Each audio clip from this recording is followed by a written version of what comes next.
Hello, welcome back. Sean here, Mountains Garage. In the snowy, turn to rain state of Maine. Today, I'm starting a day early trying to get my weekly report done by Friday, so this is Thursday. Last week was Thanksgiving. I hope you had a nice one. And then Black Friday, followed by Cyber Monday. Most deals go all weekend.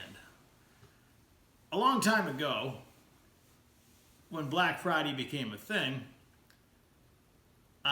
we used to go to my in-laws on Thanksgiving, would spend the night, and they would all get up early on Black Friday, 3 or 4 a.m., to go shopping. I participated in that the first year.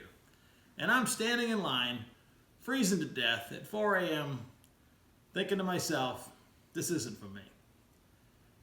I have fond memories of years after that where I would hear some rustling and people leaving, and I would still be sleeping in a nice warm bed. And they'd come home later on, would have breakfast, and hey, it was not a bad deal. But I never once, as much as I love deals, never participated in the Black Friday or the Cyber Monday. Cyber Monday is a lot easier because I like to order online. I almost didn't this year.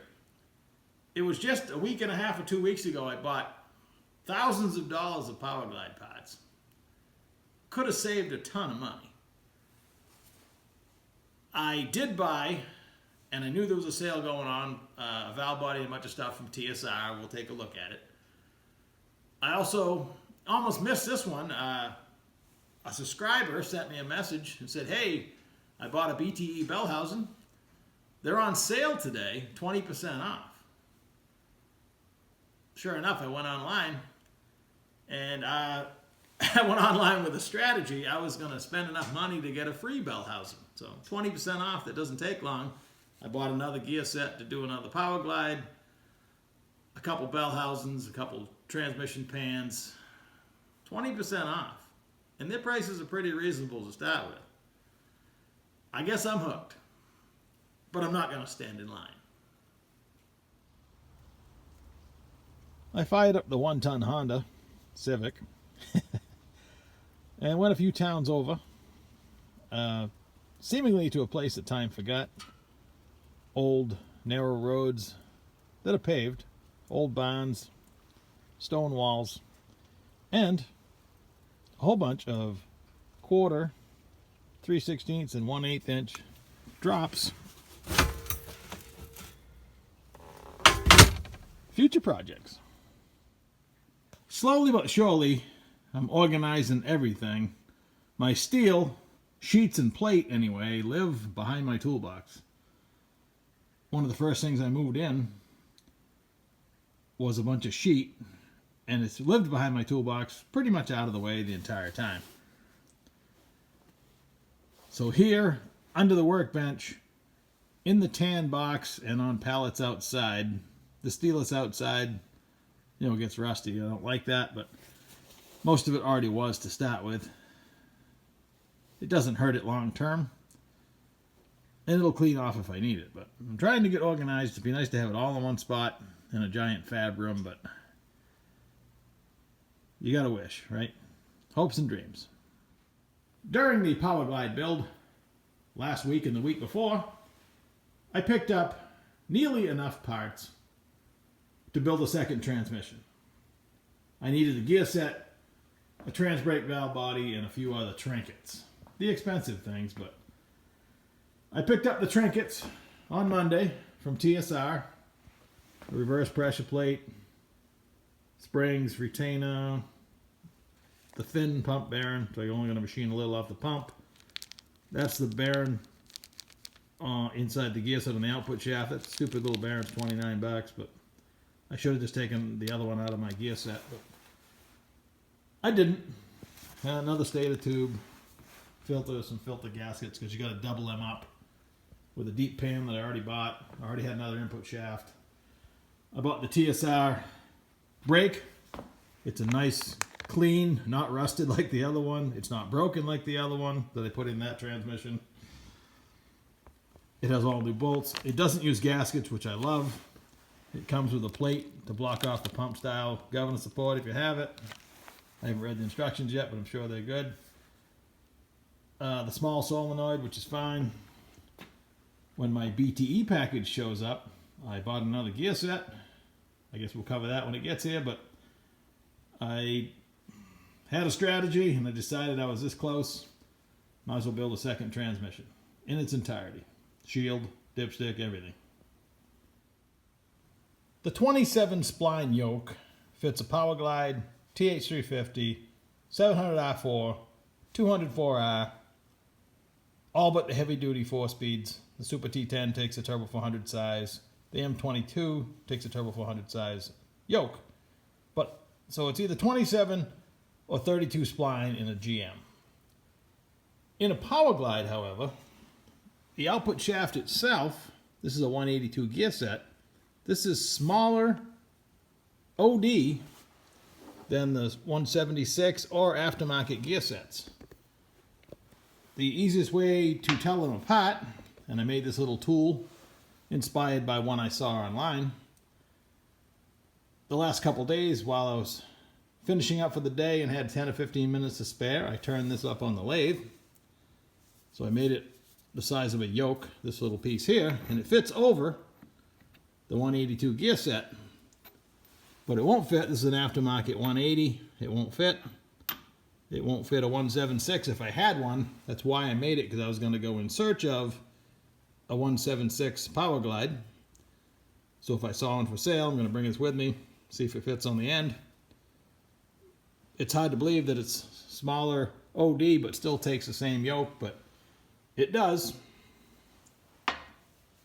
This is the output carrier in a Turbo 400. I only mention this because it's extremely odd that twice in 1 week I would see the same thing. I had a gentleman send me a message the other night, and he showed me where one of his planetary gears had eaten down into the carrier itself. It was a 1983, his was a 475. The very next day, I'm stripping a 1982 Turbo 400, and I'm checking everything like I do, giving him a good wiggle. Everything's good, everything spins nice. Holy smokes. It spins like it's new, but it's eating its way right down inside. Comparison. That's where it's supposed to sit. Just one. Doesn't appear to be hot, doesn't appear to be lacking lubrication. You gotta wonder. There's a better view of it. Kind of. Oh, it's eating right in there a long ways. Something to watch for. Always give them a wiggle and a spin. You're supposed to measure them, but you can, pretty much just tell with your finger whether they're good or bad. I almost feel like I should apologize because the view behind me hasn't changed in at least a month and a half. All the action and all I've done in the last 2 weeks basically is Turbo 400s, most of them street or street strip rebuilds. I can give you a product review. You see this pump puller that's been mocked up on here for a lot of videos. I haven't tried it yet, but I can tell you right now it's probably a better piece than this.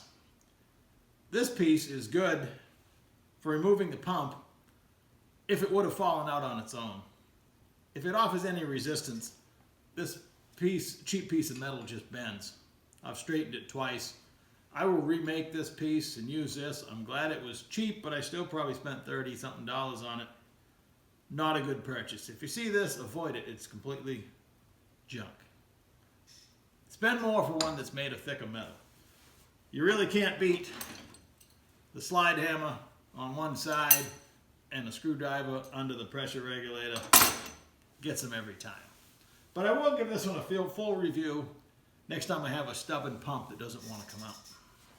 Over the last week and a half, while I can pretty much, let my mind wander while I'm stripping and washing pots, because there's a whole lot of that when you do transmission after transmission. Assembly, I try not to, let my mind wander too much. But I've been thinking about my next project, what I should work on And I always have, I'm excited about all of them. The Model A is a crime. I really should be enjoying that, not having it sit here. Plus it takes up a lot of space. Both Novas, the 71 is almost done, just need to do the interior. The 72 needs lots of work, but I have most all the parts for all the projects, so that's really not an excuse. I'm really excited to work on both of my old pickups. My wife's Pontiac. I mean, there's no shortage of projects, but it would be nice to probably focus on one. I find, and I'm not the only one that's ever said this, if you do a little bit to a lot of them, you really don't accomplish as much as it seems as if you do a lot to one. So while I'm working on a few more Turbo 400s, I will consider what should be tackled next. That's going to do it for this week's update. I assume by next week, maybe even later today, I'll have more boxes from my splurge of the week. So I hope you have a great one, and I'll catch you in a couple days.